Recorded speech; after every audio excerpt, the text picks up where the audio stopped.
করতেছে, অনেকেই জয়েন করতেছে।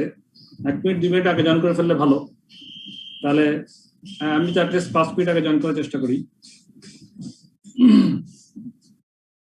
অনেক দ্রুত আসতেছে, অনেকেই জয়েন করতেছে দেখতে পাচ্ছি। সাইফুল ইসলাম, আপনার কি অবস্থা? পড়াশোনা এটা বোঝা যাচ্ছে আমাদের ক্লাসগুলো? আলহামদুলিল্লাহ ভালো বুঝতেছেন, ভালো বুঝান স্যার। আলহামদুলিল্লাহ। আপনি কি জবে নাকি student full time? Sir job করতেছি স্যার। আচ্ছা, কোথায় আছেন? আমি একটা প্রাইভেট কোম্পানিতে আছি, হেড অফিসে। আচ্ছা, মানে সেকশন কি অ্যাকাউন্টস বা এই ধরনের কিছু কস্টিং টস্টিং কিছু রিলেটেড আছে নাকি? জি স্যার, আমাদের হচ্ছে অ্যাকাউন্টস, আমাদের কোম্পানিটা হচ্ছে কনস্ট্রাকশন কোম্পানি, ওদের হচ্ছে যে আবার ড্রেজিং কোম্পানি আছে, তো এই প্রজেক্ট বেস কস্টিং করা হয় স্যার। Fantastic fantastic. এবার আমি ঠিক আছে, তাহলে আমরা জি বলেন। এগুলো অনেক মানে খুব ভালোভাবে কাজে লাগাতে পারতেছি স্যার। আর আমার হচ্ছে যিনি সিএফও, উনি আবার হচ্ছে সিএ হোল্ডার, তো এই ক্ষেত্রে কোনো প্রবলেম হলে স্যার খুব কোঅপারেটিভ। মাশাআল্লাহ, ভেরি গুড। কি নাম ওনার? আপনাদের সিএফও সাহেবের নাম কি? বিপ্লব খান। বিপ্লব, আচ্ছা আচ্ছা, গোপালগঞ্জের স্যার। ঠিক আছে, আমরা তাহলে জি গোপালগঞ্জের। আচ্ছা আচ্ছা। তো আমি তাহলে স্ক্রিন শেয়ার করতেছি। স্ক্রিনটা যদি আপনারা দেখতে পান আমাকে একটু বলবেন।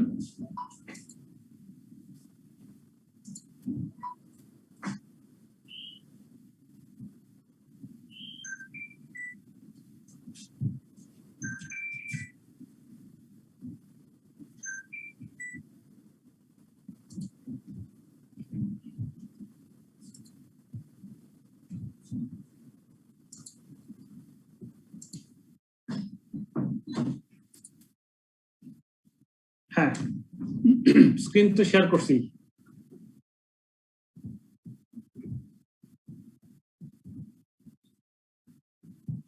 স্ক্রিনটা শেয়ার করছি, আপনারা দেখতে পাচ্ছেন?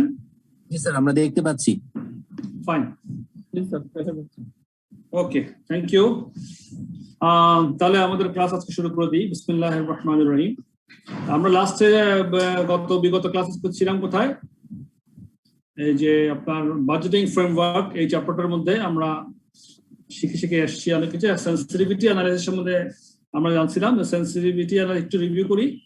সেন্সিটিভিটি অ্যানালাইসিস, এখানে আমরা কি শিখলাম যে বিভিন্ন ধরনের সিচুয়েশনে, বিভিন্ন ধরনের অ্যাক্টিভিটি লেভেলে বাজেটটা কি হইলে কি ধরনের অ্যাকচুয়ালির সঙ্গে আমরা কম্পেয়ার করতে পারি, সেজন্য একটা সেন্সিটিভিটি অ্যানালাইসিস বিভিন্ন স্তরে করা। যেমন এখানে আমরা একটা এক্সাম্পল করেছিলাম ওয়ার্স্ট কেস, হ্যাঁ, ওয়ার্স্ট কেস, বেস্ট কেস, আর হচ্ছে কি এক্সপেক্টেড কেস। এই যে একটা এক্সাম্পল আমরা সেন্সিটিভিটি করেছিলাম। তো সেই প্রেক্ষিতে আমরা আগে এসেছি, পরে যে expected case, worst case, best case, তিনটা কেসের মধ্যে আমাদের বাজেটটা কি হতে পারে সেটা আমরা নির্ধারণ করে রাখবো। রাখার পরে তারপরে আমরা ফাইনালি গিয়ে কম্পেয়ার করতে পারবো অ্যাকচুয়ালের সঙ্গে। আজকে আমরা দেখবো fixed and flexible budgets. Fixed budget and flexible budgets. Flexible budget সম্বন্ধে গত ক্লাসও একটু টাচ করেছিলাম। তাহলে ফ্লেক্সিবল বাজেটে কি বলেছিলাম যে বিভিন্ন অ্যাক্টিভিটি লেভেলে একটা বাজেট করা। তাহলে ফিক্সড বাজেট একটা কি আর ফ্লেক্সিবল বাজেটের মধ্যে কম্পেয়ারটা কিরকম হতে পারে? A fixed budget contains information on costs and revenues for one level of activity. Fixed বাজেটে আমরা কি করি? একটা লেভেল অফ অ্যাক্টিভিটির জন্য আমাদের সমস্ত কস্ট এবং রেভিনিউ ইনফরমেশন আমরা বাজেট করি। কিন্তু ফ্লেক্সিবল বাজেটে flexible budget shows the same information, একই ইনফরমেশন দেখাবে, but for a number of different levels of activity. যেমন বিভিন্ন লেভেলের 80% লেভেলে কি হতে পারে, 70% লেভেলে কি অ্যাক্টিভিটি লেভেলে কি হতে পারে, 90% অ্যাক্টিভিটি কি হতে পারে, 100% লেভেলে অ্যাক্টিভিটিতে কি হতে পারে বাজেটটা, সেটাকে আমরা আগে থেকে প্ল্যান করে রাখি। Flexible budgets are useful for both planning purposes and control purposes. এই কথাটা কেন বলছে? ফ্লেক্সিবল বাজেট যে আমাদের প্ল্যানিং পারপাসেস এবং কন্ট্রোল পারপাসে ইউজফুল হবে, এই কথাটা কেন আসছে সেটা বুঝি। সেটা হচ্ছে আমাদের মনে করেন অ্যাকচুয়াল রেজাল্টটা দেখা গেল যে আমি যদি 100% ক্যাপাসিটিতে একটা বাজেট ফিক্সড বাজেট করে ফেলি, আর অ্যাকচুয়াল রেজাল্টটা গিয়ে দেখা যায় যে আমার ক্যাপাসিটি লেভেল 60% ইউজ করতে পারছি, তাহলে আমি যদি 100% লেভেলে বাজেটের সঙ্গে 60% লেভেলের অ্যাকচুয়ালটাকে যদি আমি লেভেল অফ অ্যাক্টিভিটিকে যদি আমি কম্পেয়ার করতে যাই, তাহলে কিন্তু ওটা ইনফরমেশনটা ইউজফুল হবে না, সঠিক হবে না। সেজন্যই আমার যদি আমি 60% লেভেলে একটা বাজেট করে রাখতে পারতাম ফ্লেক্সিবল বাজেট হিসেবে, তাহলে আমি 60% লেভেল অ্যাক্টিভিটিতে আমার কি বাজেট ছিল এবং 60% লেভেল অফ অ্যাক্টিভিটি আমার কি অ্যাকচুয়ালি আছে সেটার সঙ্গে কম্পেয়ার করলে তখন এটা জাস্টিফাইড হয়, তখন আমার কাছে পিওর একটা ইনফরমেশন আমরা তখন পেতে পারি। সেজন্যই ফ্লেক্সিবল বাজেট জরুরি। So when preparing a flexible budget, managers are forced to consider the different scenarios and the responses to them. Thus, for a number of different situations, managers will have calculated their costs and revenues. If an unexpected event does occur, changing the level of activity, management will be better prepared. এটা গেল একটা point. আরেকটা point হচ্ছে budgetary control. আপনারা জানেন budgetary control কি? আমরা budget করে রাখি, বাজেট করার পরে আমাদের অ্যাকচুয়ালটার সঙ্গে আমরা মিশে মিলাই দেখে আমরা ত্রুটি বিচ্যুতিগুলোকে রেকটিফিকেশন করে আমরা আগাতে থাকি। সেটা হচ্ছে বাজেটারি কন্ট্রোল ম্যানেজমেন্ট সিস্টেম। তাহলে বাজেটারি কন্ট্রোল ম্যানেজমেন্ট সিস্টেমে budgetary control is the comparison of actual results against budget, where the actual level of activity is different to the expected. Comparisons of actual results against the fixed budget can give misleading results. So মোটামুটি morals একই রকম অর্থ যে আমার level of activity যেটুকু আমি অ্যাকচুয়ালটা পাইছি, ওটুক actual level of activity লেভেলে আমার বাজেটে কি হওয়া ছিল এবং সেটার সঙ্গে কম্পেয়ার করার জন্যই আমাদের ফ্লেক্সিবল বাজেটটা মোরালি দরকার হয়। তাহলে ফ্লেক্সিবল বাজেট এখানে ইলাস্ট্রেশন দেওয়া আছে কিভাবে করতে পারি আমরা। এই যে এখানে বলা আছে যে বিভিন্ন লেভেলের কোম্পানি, এটা পড়লেই বুঝবেন, এটা এক্সাম্পলটা ইলাস্ট্রেশনটা। A company which uses a just-in-time inventory control system. আচ্ছা, শুনতে পাচ্ছেন তো আমাকে? স্যার, হ্যাঁ, thank you. Okay. A company which uses a just-in-time inventory control system expects to use 4 kg of material to manufacture 1 unit of its product. However, the price per kg is uncertain. The supplier will offer discounts based on the amount of materials purchased as follows. তাহলে আমার 4 KG করে material লাগে, প্রাইসটা হচ্ছে uncertain এবং সাপ্লায়ারের কিছু offer আছে, পারচেজের উপরে অফার আছে। কি offer? For orders for 10,000 kgs or fewer the price will be 20 টাকা পার কেজি। যদি 10,000 কেজি কিনি বা তার চেয়ে কম কিনি তাহলে আমার প্রাইস পড়বে 20 টাকা করে per kg. For orders exceeding 10,000 kgs the price will be 18 টাকা পার কেজি। যদি 10,000 কেজি উপরে হয় তাহলে 18 টাকা। and for orders 20,000 or more, যদি আমার 20,000 কেজির উপরে কিনি তাহলে আমার প্রাইস পড়বে 15 টাকা করে কেজি। এটা সাপ্লায়ার আমাকে অফার দিচ্ছে। এখন the company has used this information to produce a range of flexible budget. দেখেন এখানে কিন্তু একটা আনসার্টেনিটি আছে, প্রাইসের আমার আনসার্টেনিটি আছে। এক একটা লেভেলে এক এক রকম প্রাইস। 10,000 কেজিতে 20 টাকা, এর উপরে হলে 18 টাকা, 20,000 উপরে হলে তাহলে 15 টাকা। সুতরাং এখানে একটা অনেক বড় একটা ফারাক হয়ে যায়। সেই জন্যই আমরা করলাম কি তখন একটা ফ্লেক্সিবল বাজেট করলাম, যে কোন লেভেল অফ অ্যাক্টিভিটিতে আমাদের কি ধরনের অবস্থা হতে পারে সেটা বোঝার জন্য, আগে থেকে প্রিজাম্পশন করে রাখার জন্য, প্রিডিটারমাইন করে রাখার জন্য। প্রোডাকশন কি? 2,000 ইউনিটস, 3,000 ইউনিটস, 4,000 ইউনিটস, 5,000 ইউনিটস। আমি 4টা লেভেলে আমরা একটা ফ্লেক্সিবল বাজেট করলাম। এটা একটা ভেরি সিম্পল উদাহরণ। তাহলে ম্যাটেরিয়াল ইস্যুতে আমার 4 কেজি করে, 2,000 এর জন্য লাগবে 8,000 কেজি, 3,000 এর জন্য লাগবে 3-4 12,000 কেজি, 4,000 এর জন্য লাগবে 4-4 16,000 কেজি, 5,000 এর জন্য 20,000 কেজি। তাহলে প্রাইসটা এখন এবার দেখেন, কস্ট পার প্রাইস ওখানে যদি আমার 8,000 কেজি 10,000 কেজি নিচে হয় তাহলে 20 টাকা করে, তাহলে 8,000 কেজির জন্য 20 টাকা করে। এরকম করে 12,000 কেজি হলে 18 টাকা, এই 18 টাকা, কারণ 10,000 কেজির উপরে হলে 18 টাকার price.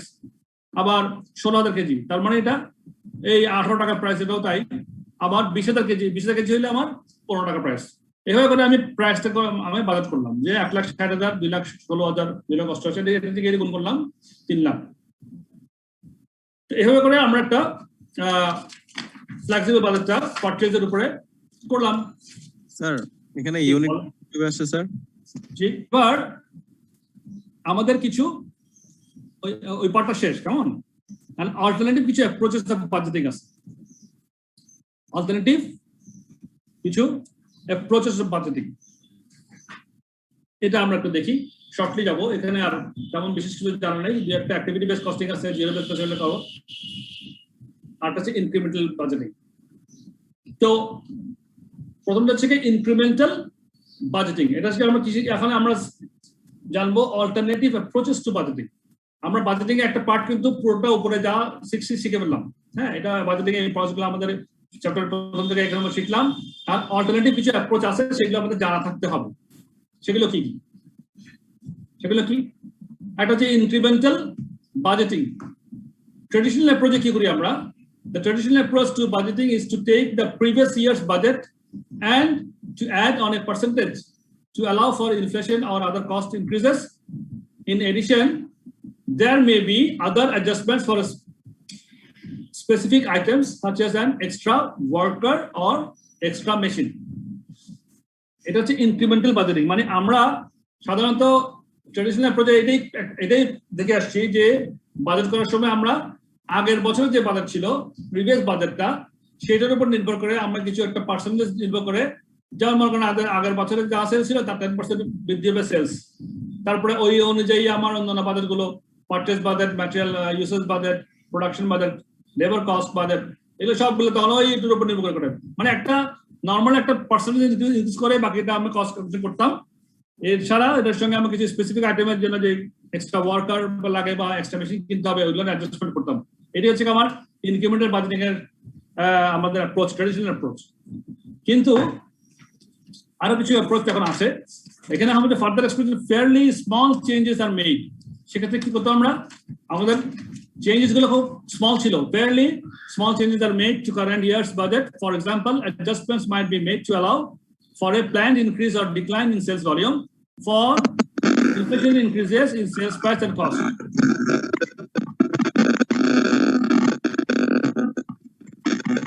Sound noise Lincoln, please.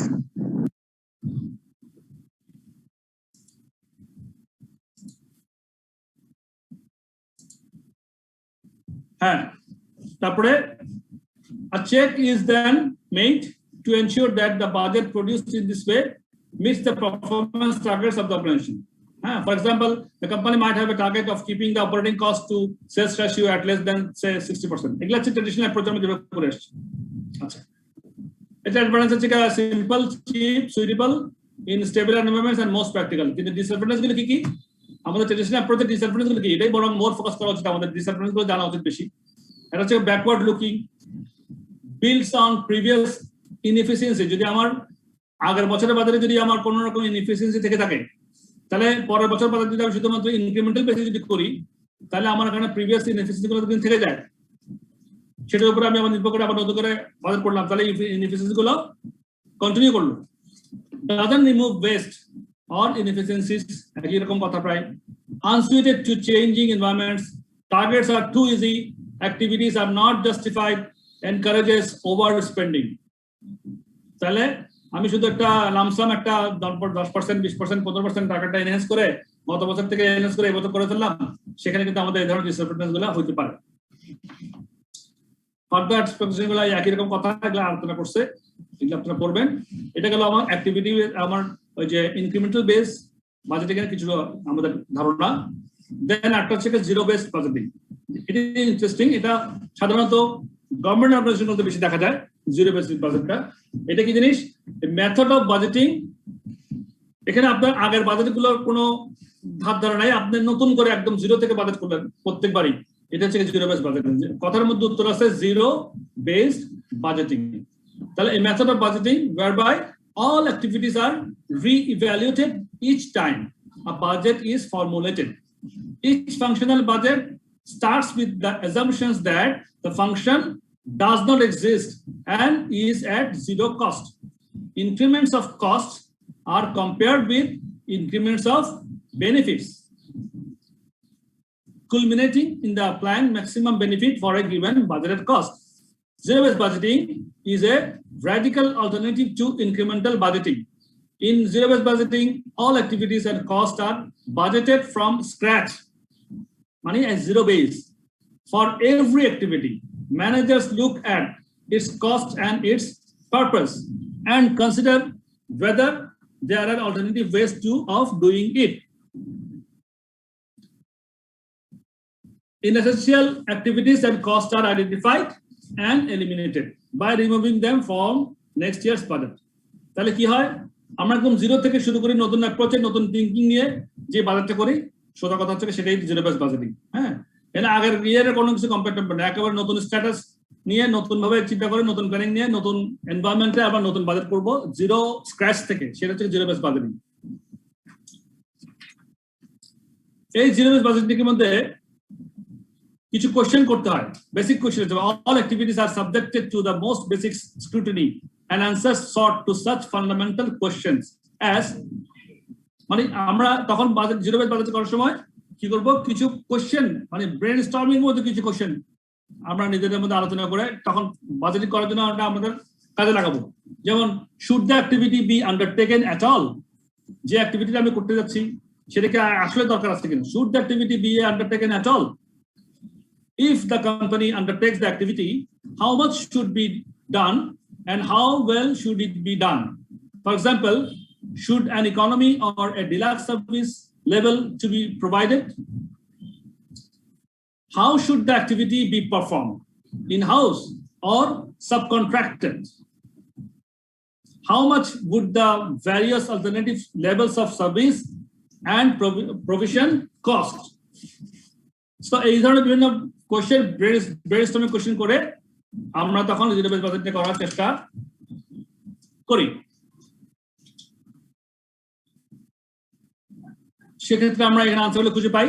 In order to answer these questions, all existing and potential organizational activities must be described and evaluated in series of decision packages, giving the following 4 steps process of zero based budgeting exercise.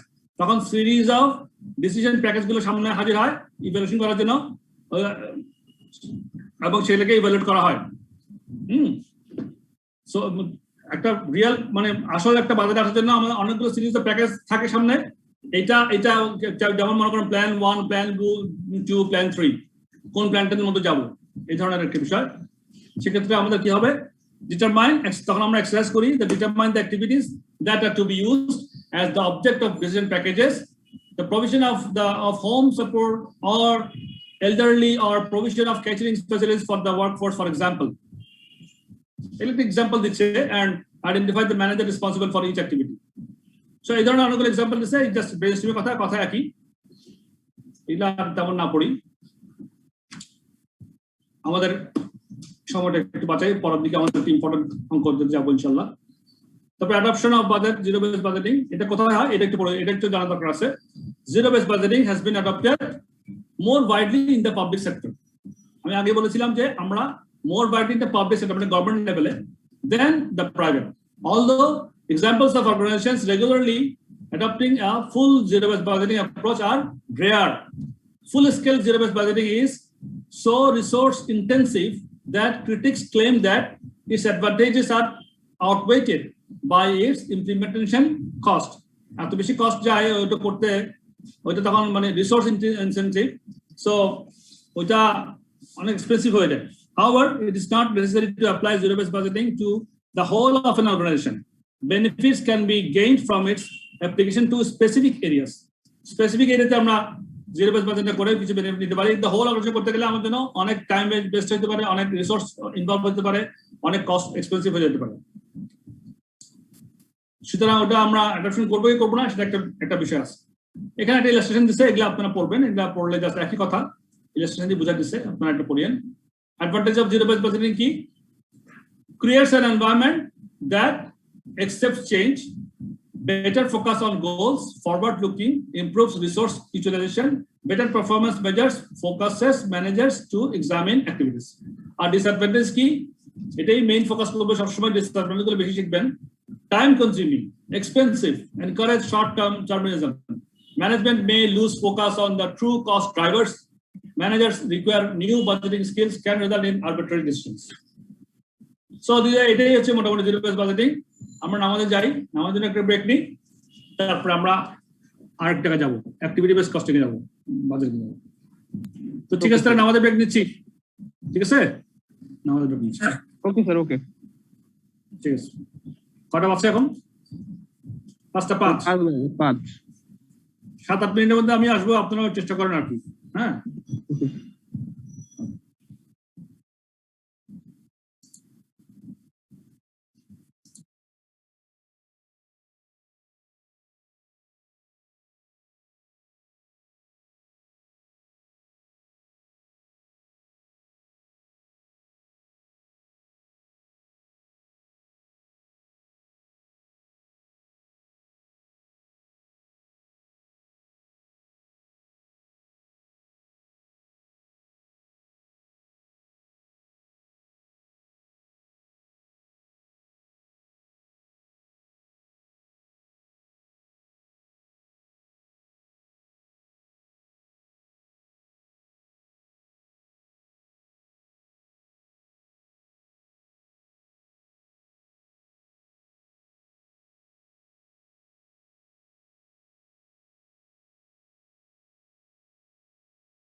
আচ্ছা আমি এসে গেছি।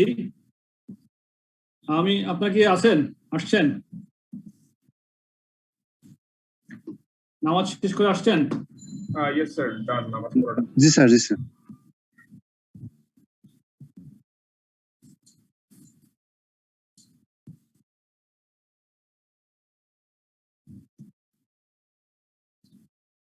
এখানে chat বক্সে দেখতে পাচ্ছি একজন Galaxy J5 2016।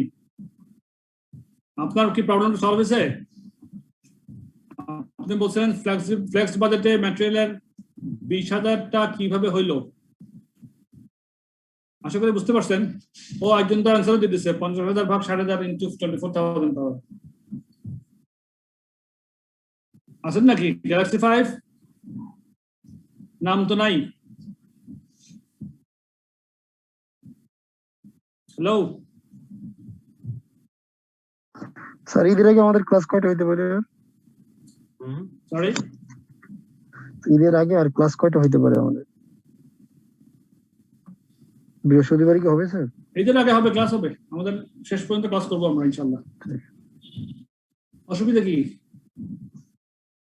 বৃহস্পতিবার মানে ঈদের আগের দিন নাকি এটা? জি স্যার, ঈদের দিন হইতে পারে। হ্যাঁ, বৃহস্পতিবার তো ঈদও হইতে পারে স্যার। ঈদের তাহলে তো ঈদের দিন তার ক্লাস হবে না, তাই না? ঈদের আগের দিন পর্যন্ত ক্লাস করতে তো কোনো অসুবিধা নেই আমাদের, অনলাইনে ক্লাস হবে, অসুবিধা কি? হ্যাঁ হ্যাঁ সেটা। আচ্ছা সবাই নামাজ পড়ে আসছেন কি না আমাকে একটু বলতে হবে ভাই। স্যার আসছি স্যার। আসছেন সবাই? আর যদি একদিন বলেন আসছেন তাহলে আমি সাহস পাই। স্যার আসছি স্যার। Very good.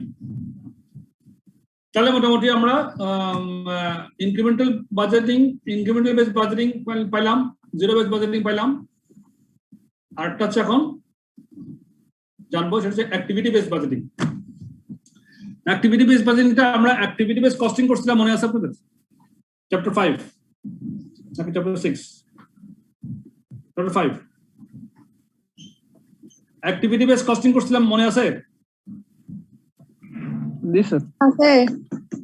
আছে। তাতে আমরা কি করছিলাম? কস্ট পুল, কস্ট ড্রাইভ, দুটো কথা করছিলাম। মানে খাত নির্ধারণ করছিলাম, অ্যাক্টিভিটি গুলো খাতে খাতে ভাগ করছিলাম, বিশেষ করে ভ্যারিয়েবল ওভারহেডের ক্ষেত্রে।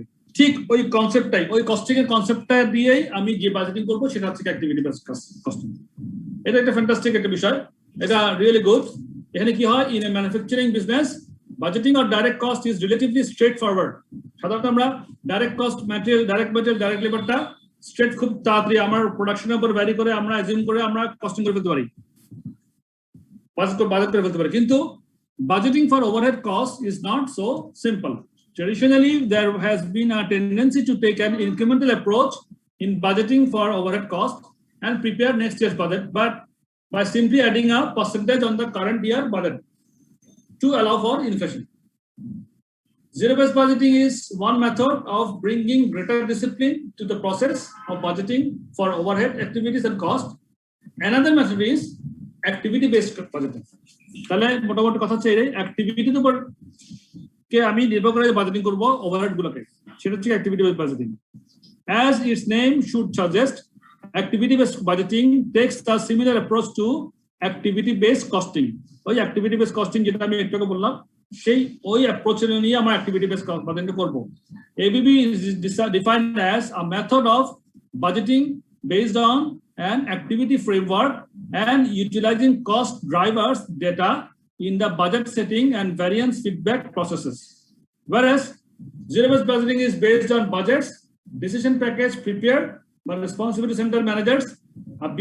And activity-based costing, ABB is activity-based budgeting is based on budgeting for activities. Activity অনুযায়ী আমরা বাজেট করব। The basic approach of ABB is to budget the cost for each cost pool and activity. The cost driver for each activity is identified. A forecast is made of the number of units of the cost driver that will occur in the budget period. R the given estimate of the activity level for the cost driver. The activity cost is estimated where appropriate a cost per unit of activity known as a cost driver rate is calculated. যেটা আমরা activity based cost এ যেভাবে করেছিলাম cost driver rate ঠিক ওর করে আমরা budgeting করার ক্ষেত্রে activity based cost দিই একই রকম ভাবে। এখানে একটা উদাহরণ দিচ্ছে, উদাহরণের মধ্যে আপনারা অ্যাক্টিভিটি বেস কস্টিং এর মধ্যে একটু অ্যাক্টিভিটি বেস বাজেটিং এর মধ্যে একটু ধারণা পাবেন। ইলাস্ট্রেশন দিচ্ছে, কনসিডার দ্য ফলোইং এক্সাম্পল। একটা এক্সাম্পল দিচ্ছে, এক্সাম্পলে বলতেছে Septran operates two rail services, railway company নাম হচ্ছে Septran। দুই ধরনের রেলওয়ে ওরা রেল সার্ভিস দেয়। একটা হচ্ছে the Northern Line operated for 20,000 hours last year, it had 200 full-time staff. After the Southern Line operated 39,000 hours last year, it had 300 full-time staff. 8 trained staff are needed for each journey on both lines. The total overhead for indirect wages was $39 million.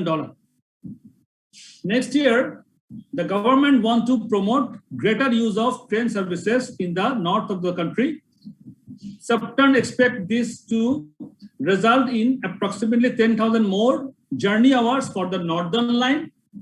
Because of transfers between services and other knock-on effects, this is also likely to result in an extra 5,000 journey hours for the Southern Line also. The company wants to use an ABB approach to budget for the indirect wages cost next year. And next year budget করবে ও company বলছে আমরা ABB approach এ বাজেটটা করব।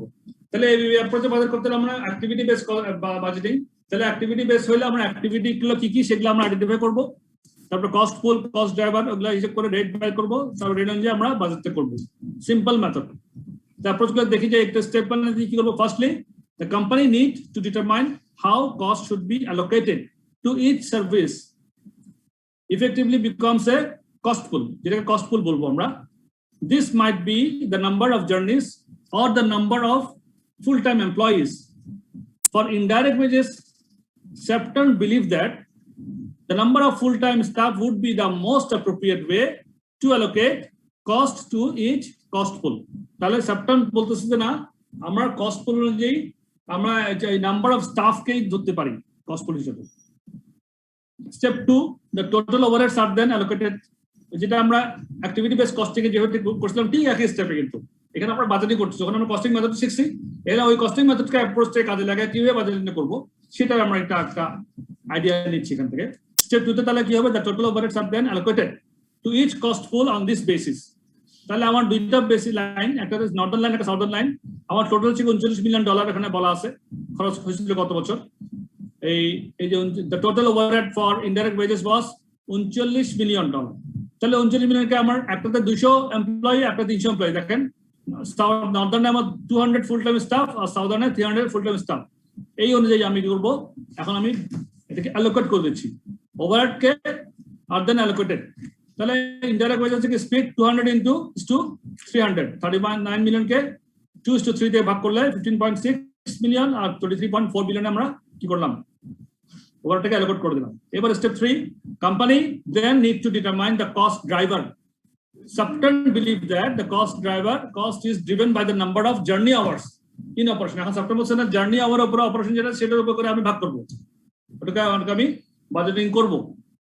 তাহলে আমার indirect wage cost ছিল আমার 20:30, 15.6 million, 23.4 million. এবার number of journey hours 20,000 unit, 20,000 ঘন্টা ছিল। এই যে দেখেন 20,000 ঘন্টা লাস্ট ইয়ার ছিল। আর সেপ্টেম্বর নর্দার্নে আর সাউদার্নে ছিল 39,000 ঘন্টা। তাহলে আমার পার ইউনিটে কত, পার জার্নিতে কত, 15.6 মিলিয়নকে 20,000 জার্নি আওয়ার দিয়ে ভাগ করলে 780 পার জার্নি আওয়ার, আর 23.4 মিলিয়নকে 39,000 আওয়ার দিয়ে ভাগ করলে $600 পার জার্নি আওয়ার। এটা হচ্ছে আমার কস্ট ড্রাইভার রেট হয়ে গেল। এবার আসেন স্টেপ 4 এ। এবার বাজেটিং, এবার লাস্ট স্টেপ 4 আমরা বাজেটটা করবো নেক্সট ইয়ার জন্য। এগুলা হচ্ছে বেসড অন গত বছর। এবার আমি এই অ্যাক্টিভিটির উপর নির্ভর করে আগামী বছরের বাজেটটা করবো কি হবে। Then this established cost drivers will then use to prepare the budget for next year. হ্যাঁ, তাহলে নর্দার্ন লাইন কত, সাউদার্ন লাইন কত। নর্দার্ন লাইনে cost driver rate $780 per journey, সাউদার্নে $600 পার ডার্নি, তাহলে আমার বাজেটের লেভেল অফ অ্যাক্টিভিটি 30,000 ঘন্টা। এই যে 30,000 এখানে আমার বাজেট করছি 30,000, এখানে আগে ছিল 20,000, এই বছর হবে আরো 10,000 নেক্সট। এটা নর্দার্নে। আর সাউদার্নে আগে ছিল 29,000, এই বছর আরো 5,000 বেশি হবে, তাহলে 44,000 হবে। তাহলে এই বছর বাজেট কত, নেক্সট ইয়ার বাজেট কত হবে? নর্দার্নে 30,000 ঘন্টা 780 করে, 30,000 গুণ 780 23.4 মিলিয়ন, আর এখানে 600 সাউদার্নে $600 করে 44,000 ঘন্টা 26.4 মিলিয়ন ডলার। এই হচ্ছে budget. Total budget indirect wage cost for next year will be $49.8 million. 23.4 যোগ 26.4 যোগ করলে $49.8 মিলিয়ন নেক্সট ইয়ারের বাজেট। এটা হচ্ছে অ্যাক্টিভিটি বেসড বাজেটিং, ABB। তো ABB এর অ্যাডভান্টেজ গুলো কি? Useful when overheads are significant, better cost control, better information for management, useful for TQM environments। TQM কথার মানে কেউ বলবেন আমাকে কি ছিল? আমরা কি ছিলাম? TQM, total quality management. Fantastic, total quality management. এই কথাগুলো বারবার আমাদের সামনে আসতেছে পরীক্ষাতে, কিন্তু এই ধরনের শর্ট কোশ্চেন আসবে। TQM সম্বন্ধে আসতে পারে, JIT সম্বন্ধে আসতে পারে, ইভেন কি ABB বলতে পারে। What is ABB? Activity base costing বলতে কি বোঝো, এটা আসতে পারে। জিরো বেস ZBB কি, জিরো বেস কস্টিং কস্টিং মানে কি বলতে পারে। যে অ্যাক্টিভিটি বেস কস্টিং আর zero base costing, zero base budgeting এর মধ্যে activity base budgeting, zero base budgeting দুইটার মধ্যে কি পার্থক্য আছে? বিভিন্ন ধরনের একটা শর্ট কোশ্চেন আসতে পারে, 2 মার্ক, 4 মার্ক, 5 মার্ক, 6 মার্ক আসতে পারে। তো এগুলো আপনাকে কিন্তু অল্প অল্প করে আপনার নোট ডাউন করবেন, আজকেই একটা ছোট করে লিখে রাখবেন, কনসেপ্ট গুলো লিখে রাখবেন, পরীক্ষাতে যেমন আসুক যেন লিখতে পারেন। তারপরে আসেন, এই গেল মোটামুটি আমাদের বিভিন্ন ধরনের বাজেটিং। চ্যাপ্টার শেষ, আমরা একটা অঙ্ক করবো এখন ইনশাল্লাহ। চ্যাপ্টারের মধ্যে কি করলাম আগে দেখে নিই। আমরা এই চ্যাপ্টারের মধ্যে দ্য বাজেটিং ফ্রেমওয়ার্ক, এটার মধ্যে পারপাস অফ বাজেটিং কি ছিল? পারপাস অফ বাজেটিং আমরা কি জানতে পারছি? প্ল্যানিং, কন্ট্রোল, প্ল্যানিং করার জন্য, কন্ট্রোল করার জন্য, কোঅর্ডিনেশন করার জন্য, কমিউনিকেশন, মোটিভেশন, ইভ্যালুয়েশন, অথরাইজেশন, এগুলো হচ্ছে আমার পারপাসেস অফ বাজেটিং। এবার ফাংশনাল বাজেট আর মাস্টার বাজেটটা আমরা জানছিলাম। সেটা শুরু হয় কি দিয়ে? সেলস দিয়ে শুরু হয়। সেলস দিয়ে করতে পারলে তাহলে প্রোডাকশনটা, সেলস বাজেট করতে পারলে প্রোডাকশন বাজেটটা করা যায়। প্রোডাকশন বাজেট করতে পারলে ম্যাটেরিয়াল ইউসেজ বাজেট বুঝতে পারি, আমরা করতে পারি। ম্যাটেরিয়াল ইউসেজ বাজেট করতে পারলে ম্যাটেরিয়াল পারচেজ বাজেটটা করা যায়। তারপরে আমরা লেবার বাজেটটা করতে পারি প্রোডাকশন ইউনিটের উপর নির্ভর করে, ওভারহেডটাও প্রোডাকশনের উপর নির্ভর করে করতে পারি, অ্যাডমিন, ডিস্ট্রিবিউশন, ইনকাম এগুলো করতে পারি। এগুলো সব করার পরে ইনকাম স্টেটমেন্টটা এগুলোর উপর বেসিস করে করতে পারি। ইনকাম স্টেটমেন্ট করার পরে যে প্রফিট হয় ওটা ব্যালেন্স শিটে যায়, তখন ব্যালেন্স শিটের একটা বাজেট করতে পারি, আর সঙ্গে একটা ক্যাশ বাজেটও করতে হয়। ক্যাশ বাজেটের রিফ্লেকশনটা ব্যালেন্স শিটে থাকে। সো এই হলো মোটামুটি আমাদের core learning session of this company of this chapter is the middle part of this session। এই যে সেলস থেকে যে ফাংশনাল বাজেট, মাস্টার বাজেট, এগুলোকে আপনারা বেশি এমফাসাইজ করবেন অঙ্ক করার জন্য। হ্যাঁ, আর এই যে উপরেরটা পারপাস অফ বাজেটিং এবং অল্টারনেটিভ অ্যাপ্রোচের budgeting, incremental budgeting, ZBB and ABB, এগুলো শর্ট কোশ্চেন জন্য, থিওরিটিক্যাল জন্য আসার সম্ভাবনা খুবই বেশি থাকে। সুতরাং 2, 4, 5 মাস, 6 মাসে কিন্তু ম্যাটার্স। হ্যাঁ, সুন্দর মধ্যে নোট করে রাখবেন এখনই, আজকেই, যাতে আমাদেরকে আর এগুলো ধরতে না হয়, পরীক্ষার পর্যন্ত ধরতে না হয়। এটা এগুলো একদম আজকেই করে ফেলবেন, ছোট করে নোট, ঠিক আছে? এই হচ্ছে কি মোটামুটি চ্যাপ্টার সামারি। তো আমরা আজকে একটা অঙ্ক করব, বা আমি অঙ্কটা বুঝাই দিব, আপনারা অঙ্কটা হাতে কলমে বাসায় প্র্যাকটিস করতে হবে। এই অঙ্কটা যদি করতে পারেন, এই অঙ্কটাতে পুরো চ্যাপ্টারটা কভার করবে। এই আমার মিডল পার্টটা অ্যাটলিস্ট পুরো কভার করবে, ফাংশনাল বাজেট আর মাস্টার বাজেট পুরো কভার করবে। সো লেটস সি আমাদের হাতে কত সময় আছে। 15-20 মিনিট সময় আছে। আমি অঙ্কটা বুঝাই দিই। অঙ্কটা কিন্তু সহজ, পুরো চ্যাপ্টারটা এখানে বাজেটিং পুরো বাজেট এখানে পাবেন, কিন্তু লেংদি আছে। তো আমি মনে আলোচনা করলে আপনার সুবিধা হবে। আমি আপনাদের সঙ্গে আসি নাকি নাই? কেউ কিছু বলছেন না? আছেন স্যার?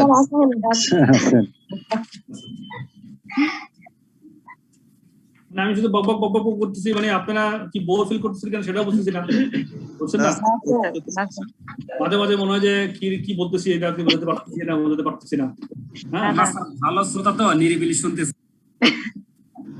আলোচনা আগলে এগুলো সব কনসেপচুয়াল বিষয়, আমি যত বলবো আপনারা যতটুকু নিতে পারেন আর কি। আর বলার ক্ষেত্রেও আমার চেষ্টা করি সবকিছু যেন আনতে পারি আর কি কথাগুলো।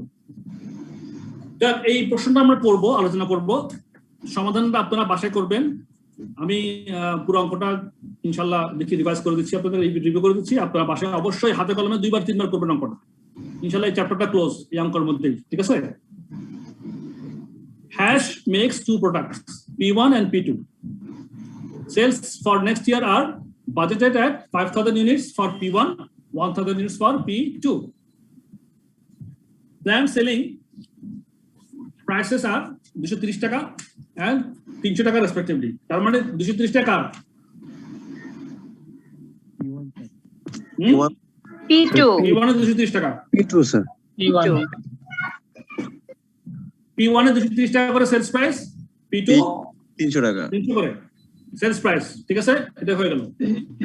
এরপরে বলতেছে কি Hash expects to have the following opening inventory and required closing inventory levels of finished products. তার মানে কি following inventory, এখানে যদিও বলছে expects the opening inventory, সাধারণত কিন্তু expect opening inventory হয় না, opening inventory সাধারণত কিন্তু অঙ্কে দেওয়া থাকে, ওটা অ্যাকচুয়াল ফিগারটা দেওয়া থাকে। বাট এনিওয়েজ এটা আমরা একটা অঙ্ক করার জন্য ধরলাম, এক্সপেক্ট মানে এটা আর জন্য ধরলাম আর কি। হ্যাঁ, তাহলে ওপেনিং ইনভেন্টরি 100 P1 এ, P2 তে 50, আর রিকোয়ার্ড ক্লোজিং ইনভেন্টরি মানে at the end of the year, ওটাই তো রিকোয়ার্ড ক্লোজিং ইনভেন্টরি। কি চাই আমার ক্লোজিং ইনভেন্টরি, কি করতে চাই? P1 এ করতে চাই 1100 ইউনিট, P2 তে রাখতে চাই 50 ইউনিট, এভাবে আমি একটা প্ল্যান করতেছি। এটা হচ্ছে ফিনিশড প্রোডাক্ট। এবার আসেন, each product goes through two production processes, whittling and fettling. আচ্ছা, দুইটা প্রসেস আছে, একটা whittling and fettling. Budgeted production data for the products are as follows. এখন প্রোডাকশন ডিটেইলস গুলো দিচ্ছে কি এখান থেকে আমাদেরকে মাথায় নিয়ে যেতে হবে ইনফরমেশন গুলো, যাতে আমরা পরবর্তীতে বাস্তবায়িত করতে অসুবিধা না হয়। আচ্ছা, আমি এই ফাঁকে একটু প্রথমে আমাদের রিকোয়ারমেন্ট গুলো একটু দেখে নিই। আমরা রিকোয়ার্ড কি বলছে যে for the budgeted period prepare sales budget, production budget, material usage and material purchase budget, direct labor cost budget, machine utilization budget, production cost budget, budgeted income statement, budgeted statement of financial position or balance sheet at the end of the period. So এগুলো হচ্ছে আমাদের requirement, ঠিক আছে? এগুলো মাথায় রাখেন। দেখ, এখন প্রোডাকশন ডাটা দিচ্ছে আমাদেরকে, সেলসটা পাইলাম ডাটা, এবার প্রোডাকশন ডাটা দিচ্ছে কি আমাদের ফিনিশ প্রোডাক্টসের কি র মেটেরিয়াল X লাগে P1 এ 12 কেজি, P2 তে 12 কেজি, র মেটেরিয়াল Y লাগে P1 এ 6 কেজি, P2 তে 8 KG. Direct labour per unit লাগে 8 টাকা per hour, direct hour P1 এ 8 ঘন্টা, P2 তে 12 ঘন্টা। মেশিন আওয়ার হোয়াইটলিং এ লাগে 5 ঘন্টা, P2 তে 8 ঘন্টা। মেশিন আওয়ার ফেটলিং এ P1 এ লাগে 3 ঘন্টা, P2 তে লাগে 4 ঘন্টা। তাহলে মেশিন আওয়ার আমার দুইভাবে দেওয়া আছে, লেবার আওয়ার দেওয়া আছে একটা, র মেটেরিয়াল দুইটা আছে X and Y দুইটার এবং কোয়ান্টিটি দেওয়া আছে। এবার প্রাইস, র মেটেরিয়াল ইনভেন্টরিজ বলা আছে। র মেটেরিয়াল ইনভেন্টরি আমি X এবং Y দুটো র মেটেরিয়াল, আমার ওপেনিং ইনভেন্টরি আমার 5000 X আর Y হচ্ছে 50000 একই। প্ল্যান্ড ক্লোজিং ইনভেন্টরি, তার মানে আমি প্ল্যান করতেছি যে এন্ড অফ দ্য ইয়ার আমি কি ক্লোজিং ইনভেন্টরি রাখতে চাই। এটা কেন, এটা তো আপনারা জানেন, আগে হিসাব করছিলাম আমরা কেন এটা আমাদের প্ল্যান ক্লোজিং ইনভেন্টরি দরকার হয়। তাহলে plan closing inventory 6000 1000। Standard rate and prices, এবার প্রাইস দিয়ে দিচ্ছে আমাদের direct labour rate per hour 60 টাকা করে। এই যে ডাইরেক্ট লেবার এখানে বলা আছে কত, ডাইরেক্ট লেবার আওয়ার্স 8 ঘন্টা 12 ঘন্টা, তাহলে পার আওয়ার রেট দেওয়া 60 টাকা করে। 756 712 তাহলে আমাদের এখানে যাবে সেটা। Material X and Y price, material X এর প্রাইস 2 টাকা করে কেজি, Y এর প্রাইস 5 টাকা করে কেজি। এখানে কিলো বলা আছে, তাহলে আমার পার ইউনিটে কত হবে এখানে হিসাব করতে হবে। কিন্তু দেখেন X এ আমাদের 12 কিলো, তাহলে 5 টাকা 2 টাকা দিয়ে গুণ করে এগুলো আমরা কি করব, পার ইউনিট কষ্ট বের করতে হবে আমাদের। You should assume that the following production overhead absorption rates have already been established. তাহলে একটা প্রোডাকশন ওভারহেড রেট একটা দিছে নিচে, প্রোডাকশন ওভারহেড অ্যাবজর্পশন রেট গুলো কি variable $1 per direct labour hour. তাহলে আমার প্রোডাকশন ওভারহেড ভ্যারিয়েবলটা নির্ভর করছে ডাইরেক্ট লেবার আওয়ারের উপরে, যত ডাইরেক্ট লেবার আওয়ার তত আওয়ারের কে ভ্যারিয়েবল 1 টাকা দিয়ে গুণ করলে আমি ভ্যারিয়েবল প্রোডাকশন ওভারহেডটা পাবো, আর ফিক্সডটা 8 টাকা পার ডাইরেক্ট লেবার আওয়ার। এই যে পার ডাইরেক্ট লেবার আওয়ার যে আছে ওই হিসেবে 8 টাকা দিয়ে ফিক্সডটাকে হিসাব করব। এবার বাজেটের অ্যাডমিনিস্ট্রেশন এন্ড মার্কেটিং ওভারহেডস আর 2,25,000। এটা হচ্ছে পরে প্রোডাকশন না, কিন্তু এটা মার্কেটিং এন্ড অ্যাডমিনিস্ট্রেশন ওভারহেড। এটা কেন দিছে, এটা তো আমরা প্রোডাকশন থেকে বের করে সবকিছু করে গ্রস প্রফিট থেকে বিয়োগ করলে আমাদের যেটা বের হবে এটা কি বের হবে, নেট প্রফিট বের করার জন্য দিছে। এটা বাজেটের অ্যাডমিনিস্ট্রেশন এন্ড মার্কেটিং ওভারহেডস, এটা আমার প্রোডাকশন রিলেটেড না, তাহলে নেট প্রফিট বের করার সময় এটা লাগবে কাছে। The opening in the statement of financial position is expected to be as follows. এখন opening statement দিয়ে দিছে এটা যদিও এক্সপেক্টেড বলছে, বাট অঙ্কের মধ্যে কিন্তু অরিজিনালটাই বলার কথা আর কি। যাই হোক, এখানে এক্সপেক্টেড বলছে। তাহলে এটা opening statement, balance sheet statement, financial position. Non current assets মানে ফিক্সড অ্যাসেটস, নন কারেন্ট মানে ফিক্সড অ্যাসেটস 9,50,000 ইনভেন্টরি, তারপরে trade receivables cash, trade payables short term liabilities দিছে। তাহলে আমার নেট কারেন্ট অ্যাসেট এগুলা থেকে 3,51,000 থেকে 1,10,000 বিয়োগ করছে, নেট কারেন্ট অ্যাসেটস 2,41,000। তাহলে নন current assets 9,50,000, net current assets 2,41,000, তাহলে নেট অ্যাসেটস হচ্ছে 11,91,000, 11,91,000। এর ব্যালেন্স শিট। নেট অ্যাসেট মানে ইকুইটি, আমার ক্যাপিটাল অ্যামাউন্ট কিন্তু বরাবর এটা হচ্ছে কি আপনার ওই ক্যাপিটালের এই 1,11,9,000 টাকা net asset. Even non-current assets in the statement of financial position are expected to increase by $40,000. এবার বলতেছে এগুলা এই ইনফরমেশন হচ্ছে আমার নেক্সট ইয়ারের জন্য। আমার তো এই ইনফরমেশন গুলো উপরে যে বাজেট আমাকে যে ফাইন্যান্সিয়াল পজিশন দিছে এটা লাস্ট ইয়ারের ছিল। এবার বাজেটের জন্য আমার নন কারেন্ট অ্যাসেট 40,000 টাকা বাড়বে, 9,50,000 টাকা বাড়বে, 40,000 টাকা ইনক্রিজ করবে। But no change is expected in trade receivables, trade payables and other short term liabilities. তাহলে ট্রেড রিসিভেবল 2,60,000 টাকা কোনো চেঞ্জ হবে না, তারপরে ট্রেড পেয়েবল 86,000 টাকা কোনো চেঞ্জ হবে না, আদার শর্ট টার্ম লায়াবিলিটিস 24,000 টাকা এটাও কোনো চেঞ্জ হবে না। তাহলে আমার এতে কোনো চেঞ্জ নেই। আর ট্রেড রিসিভেবলস ক্যাশে তো আমার চেঞ্জ হবেই, ইনভেন্টরি চেঞ্জ হবেই, সেটা তো আমাদের হিসাবেই আসবে, সেটা আমরা হিসাব করে দেখতে হবে যে আমাদের ক্যাশে কি চেঞ্জ হবে, ইনভেন্টরিতে কি চেঞ্জ হবে, সেটা আমাকে হিসাব করতে হবে। ঠিক আছে না? There are no plans at this stage to raise extra capital by issuing new shares or offering new loans. তাহলে আমার ক্যাপিটাল বাড়ছে না। Company currently has an overdraft facility of $300,000 with its bank. এই কথাটার মানে কি? Company currently has an overdraft facility. তো বলেন তো, what do you mean by overdraft facility? Sir আমার কোম্পানি ব্যাংক থেকে আমার যে জমা আছে তার থেকে এত টাকা বেশি উত্তোলন করতে পারবে। ফ্যাসিলিটি দেওয়া আছে, এটার জন্য একটা পারমিশন যেতে হয়। আপনি যারা ব্যাংকার তারা ভালো বলতে পারবেন, যারা বিজনেস করে তারা বলতে পারবেন যে ব্যাংক থেকে একটা ফ্যাসিলিটি নিয়ে রাখতে হয়, অ্যাপ্রুভ করে রাখতে হয় যে ভাই আমার কাজ করার সময় আমার কিছু লোন লাগতে পারে, কাজ করার সময় ওয়ার্কিং ক্যাপিটাল হিসেবে লাগতে পারে, যে লাগতে পারে কিছু টাকা, আমাকে তুমি একটা লিমিট করে দাও। তখন কোম্পানিতে ব্যাংক থেকে একটা লিমিট হয়ে যায় 5 লাখ টাকা, 10 লাখ টাকা, 20 লাখ, 1 কোটি, 2 কোটি। হ্যাঁ, অতটুকু টাকা পর্যন্ত ব্যাংক থেকে সে যে কোনো সময় লোনটা উইদাউট এনি মানে পারমিশন সে ব্যাংক থেকে যে কোনো সময় লোনটা নিতে পারবে, কাগজ চেক দিয়ে ফেলতে পারবে। সে ব্যাংক দোকান থেকে ওটা তার লিমিট থাকলে ব্যাংক ওই টাকাটা পে করবে। ওটাকে বলা হয় ওভারড্রাফট ফ্যাসিলিটি। এই টাকাটা এখানে এটা তার লিমিট অফ ব্যাংক, ওভারড্রাফট ব্যাংকের সঙ্গে 3 লাখ টাকা একটা ফ্যাসিলিটি আসতো। এর একটা হিন্টস দিল এখানে যে আপনার একটা ওভারড্রাফট হতে পারে, বুঝছেন? এখন রিকোয়ারমেন্টে চলে যায় সেলস বাজেট, প্রোডাকশন বাজেট চলে যায়। তাহলে আমরা এটা করি আমাদের। এবার বলেন, এবার আমার কোশ্চেন আপনার সবার কাছে, মাস্টার বাজেট করার সময় আমি প্রথমে কোন বাজেটটা করতে হয়? Sales budget. Fantastic. Sales budget করতে পারলে আমি তারপরে নেক্সট স্টেপ কোন বাজেট করব? Production budget. Thank you. তাহলে দেখেন এখানে সিরিয়ালি যা আছে তাই কিন্তু হচ্ছে। দেখেন প্রথমে আমরা আমাদেরকে বলছে এ তে সেলস বাজেট করেন, সেলস বাজেট করতে পারি, তখন আমি প্রোডাকশন বাজেট ইন ইউনিটটা অটোমেটিক করতে পারবো। সেলস এর উপর নির্ভর করে আমার ফিনিশ প্রোডাক্টের ইনভেন্টরি ওপেনিং কি আছে আর ক্লোজিং কি রাখতে চাই, যোগ বিয়োগ করে আমি প্রোডাকশন ইউনিটে বের করব। তারপর আমি ম্যাটেরিয়াল ওদের প্রোডাকশন ইউনিটে নির্ভর করে ম্যাটেরিয়াল ইউসেজ ইউনিটে বের করব। ম্যাটেরিয়াল ইউসেজ করার ইউনিটে বের হওয়ার পরে আবার আমি ইনভেন্টরি আমার ওপেনিং ম্যাটেরিয়াল কি আছে, ক্লোজিং কত রাখতে চাই, যোগ বিয়োগ করে আমি ম্যাটেরিয়ালের পারচেজটা তখন আমি ঠিক করতে পারবো। পারচেজ ইউনিটে বের করে পারচেজ দিয়ে গুণ করবো রেট দিয়ে। এরপরে ডাইরেক্ট লেবারটা প্রোডাকশনের উপর নির্ভর করে বের করবো। মেশিন ইউটিলাইজেশন বাজেটটাও আমি মেশিন তো আওয়ার দেওয়া আছে করতে পারবো, প্রোডাকশন কস্ট বাজেট। আর বাজার ইনকাম স্টেটমেন্ট, বাজার স্টেটমেন্ট এগুলোর উপর নির্ভর করে করতে পারবো। কিন্তু এখানে কিন্তু একটা রিকমেন্ড দেওয়া নাই। কি দেওয়া নাই একটু বলতে পারবেন?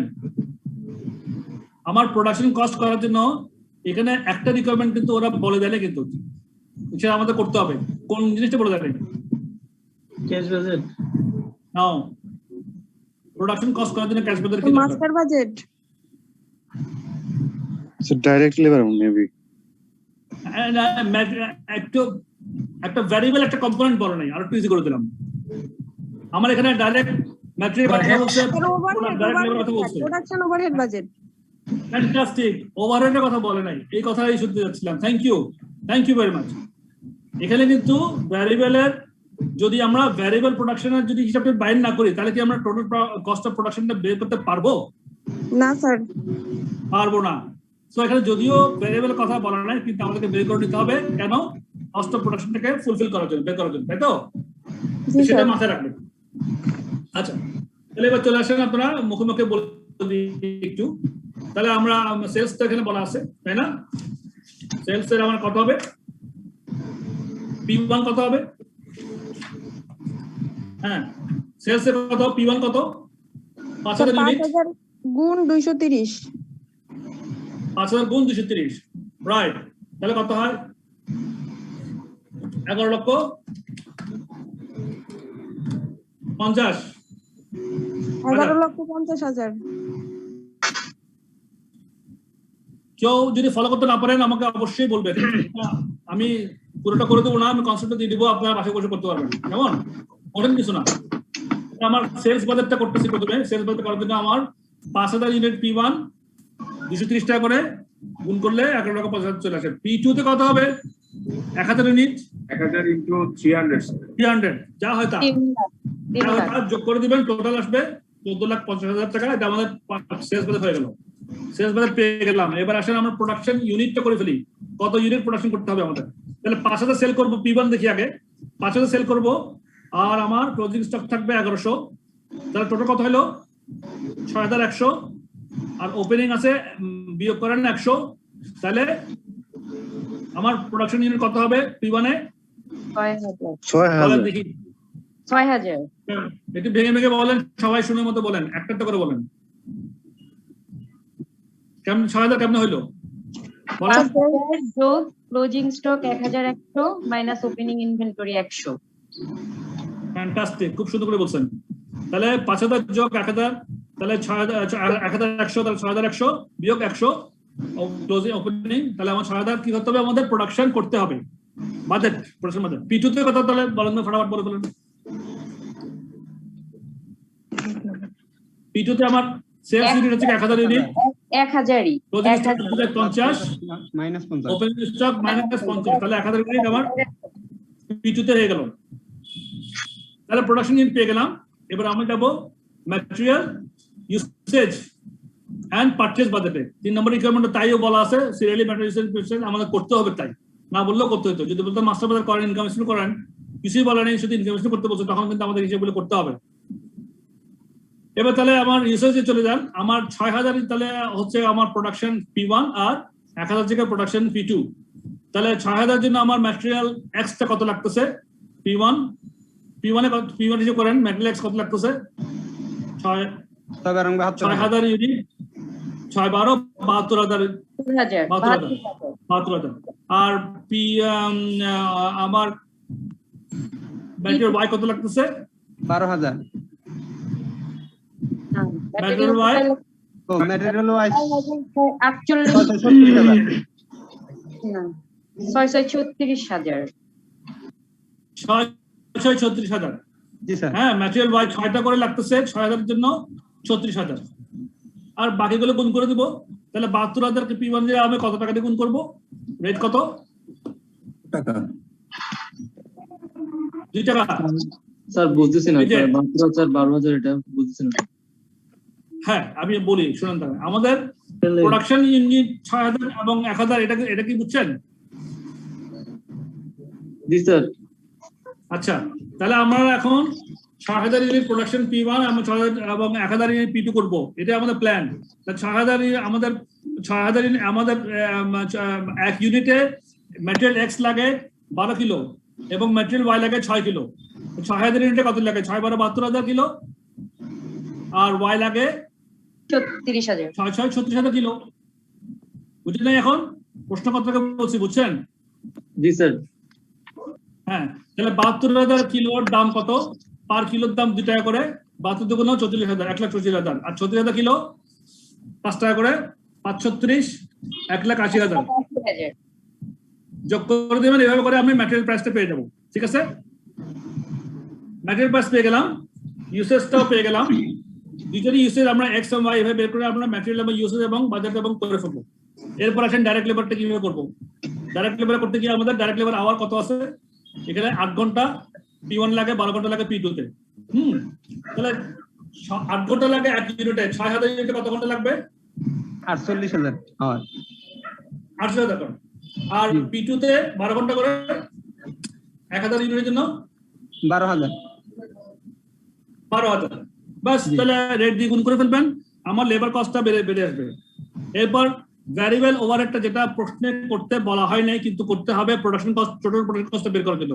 তাহলে ভ্যারিয়েবল ওভারহেড কথার রেট বলা আছে এখানে, আমার ডাইরেক্ট লেবারের উপর নির্ভর করবে।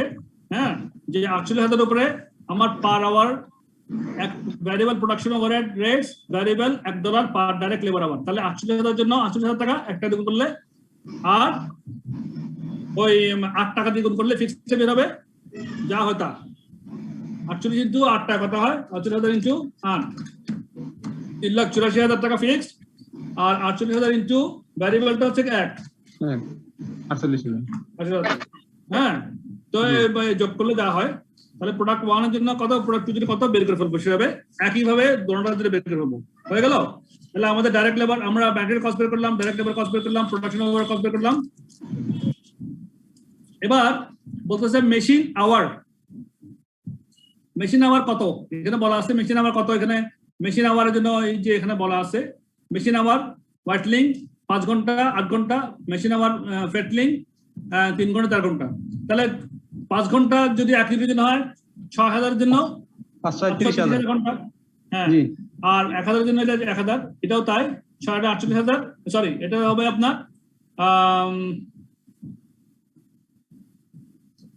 এটা 8 ঘন্টা করে 8 ঘন্টা করে 8,000। না, মেশিন আওয়ার ফেটলিং 3 ঘন্টা করে 6,000 জন্য 18 ঘন্টা 18,000।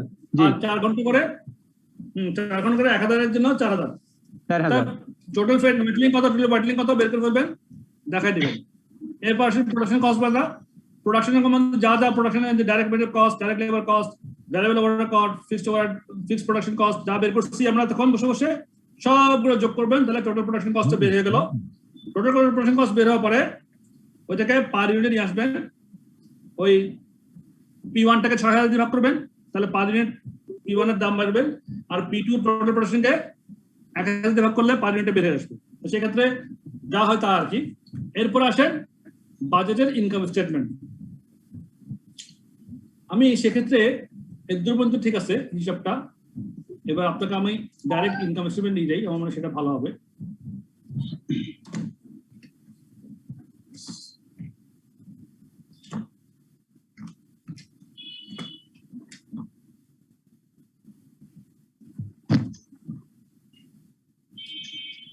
হ্যাঁ, এই যে আমরা যে হিসাবগুলো মুখোমুখি করলাম এতক্ষণ পর্যন্ত, এগুলা আপনাদের যে সলিউশনের মধ্যে আপনারা দেখবেন একই রকম করা আছে। আমি জাস্ট মুখোমুখি বলে দিলাম শর্টলি, বাট আপনারা এগুলা লিখে লিখে না করলে কনফিউশন হবে, পরীক্ষা থেকে কনফার্ম কনফিউশন হবে একদম। সুতরাং এটা প্র্যাকটিস করবে 2 থেকে 3 বার, তাহলে কনফিউশন থাকবে না। একদম সহজ জিনিস, easy, but you need to have your practice in at your home. Otherwise পরীক্ষা হলে গিয়ে কিন্তু একদম শিওর একদম খুবই কনফিউশনে পড়ে দেবেন, সহজ অসত্য। এর বাজারের ইনকাম স্টেটমেন্ট কিভাবে করবো আমরা? বাজারের ইনকাম স্টেটমেন্ট দেখেন, এখানে প্রথমে আমরা ওপেনিং স্টক ক্লোজিং স্টকটা আগে হিসাব করে ফেলবো। কস্ট পার ইউনিট আমাদের 1 লাখ, এই যে প্রোডাকশন কস্ট 1,182 এবং 256 বেড়েছে প্রোডাকশন কস্ট পার ইউনিট। এই যে প্রোডাকশন কস্ট যা লাস্ট যেটা করলাম, আমার P1 এ 182, P2 তে 256। তাহলে বাজারের ইনকাম স্টেটমেন্টে গিয়ে আমরা প্রথমে এগুলা লিখে ফেলবো 182, 256। এবার ওপেনিং ইনভেন্টরি আমার 100 এবং 1100, ক্লোজিং তাহলে 182 করে 1100 100 দিয়ে গুণ করলাম 1820।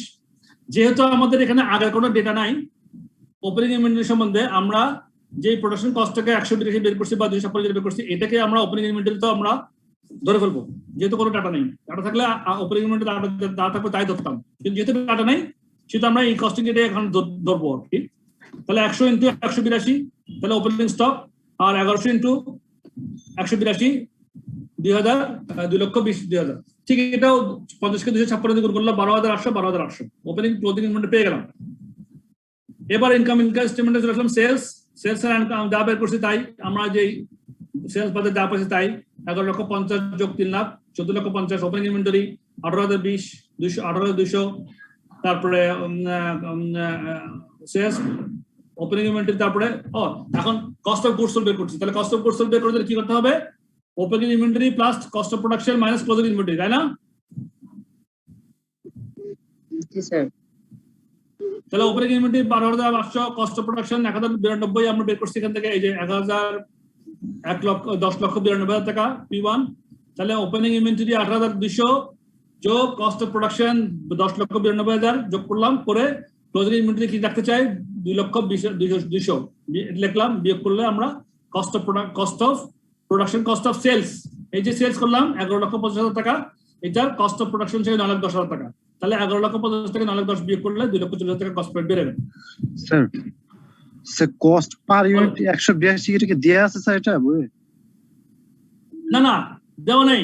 এই যে আমরা সবগুলো হিসাব করলাম না, হিসাব করে আমরা কস্ট অফ প্রোডাকশন যখন করবো, ওই ডাইরেক্ট মেটেরিয়াল লিখবো, ডাইরেক্ট লেবার লিখবো, ডাইরেক্ট, এই যে আমি দেখাচ্ছি আপনাদের স্ক্রিনে, ডাইরেক্ট মেটেরিয়াল লিখছি এক্স ওয়াই, ডাইরেক্ট লেবার লিখলাম, ডাইরেক্ট মেশিন লিখলাম, প্রোডাকশন ওভারহেড সব লিখে টোটাল হলো আমার 10,92,000, 6,000 দিয়ে 10,92,000 টাকা ভাগ করলে 1,182 টাকা হয় per unit production cost per unit, সেটাই।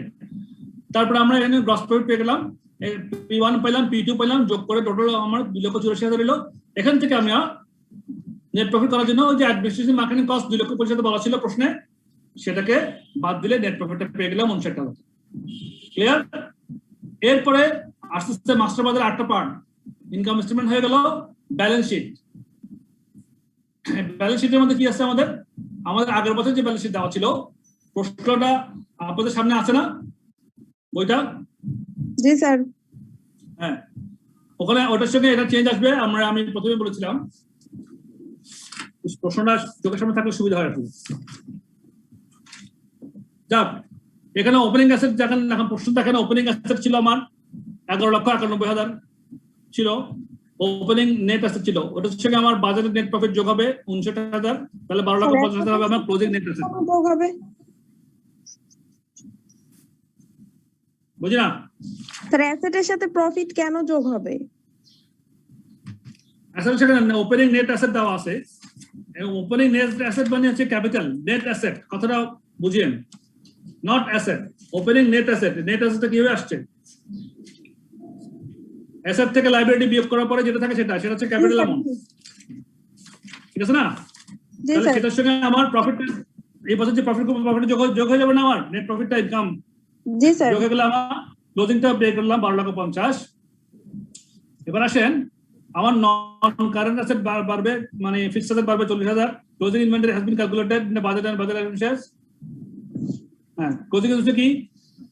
ফিনিশ গুডস 2,13,000, এটাও আমরা হিসাব করছি। ফিনিশ গুডসে হিসাব করলে দেখবেন যে ফিনিশ গুডসে আপনি 2,13,000 টাকা আসে, বুঝছেন? হিসাবটা দেখা দিতে পারলে খুব সুবিধা হতো। ক্লোজিং